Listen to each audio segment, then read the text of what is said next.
கொளத்தூர் தொகுதியில் போட்டியிட வேட்புமனு தாக்கல் செய்த முதல்வர் ஸ்டாலின் பிரமாண பத்திரத்தில் சொத்து விவரங்களை தாக்கல் செய்துள்ளார்.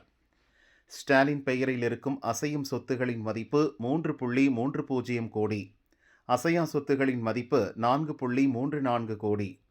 மனைவி துர்கா ஸ்டாலின் பெயரில் 1.32 கோடி அசையும் சொத்துகளும் ரூபாய் 2.11 கோடி அசையா சொத்துகளும் உள்ளன. ஸ்டாலின் கையில் ரொக்கமாக இருப்பது ரூபாய் 10,000, துர்கா கையில் இருப்பது ரூபாய் 40,000. ஸ்டாலின் வங்கிக் கணக்கில் ரூபாய் 10.64 லட்சம் இருப்பும், துர்கா வங்கிக் கணக்கில் ரூபாய் 47.75 லட்சம் இருப்பும் உள்ளது.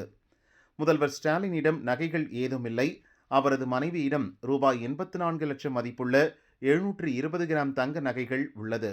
ஸ்டாலினிடம் பூர்வீக சொத்தாக 2.86 ஏக்கர் நிலம் உள்ளது. இதன் மதிப்பு ரூபாய் 5.72 லட்சம். அது மட்டுமின்றி ரூபாய் 1.12 கோடி மதிப்புள்ள 52,732 சதுரடி நிலமும் உள்ளது. ஸ்டாலினுக்கு சென்னையில் ரூபாய் 2.96 கோடி மதிப்புள்ள வீடு மற்றும் நிலங்கள் உள்ளது. துர்கா ஸ்டாலினுக்கு ரூபாய் 2.11 கோடி மதிப்புள்ள வீடு மற்றும் நிலங்கள் உள்ளது. ஸ்டாலினிடம் சொந்தமாக கார், பைக் ஏதுமில்லை, கடனும் இல்லை, வழக்குகளும் இல்லை என பிரமாண பத்திரத்தில் குறிப்பிட்டுள்ளார்.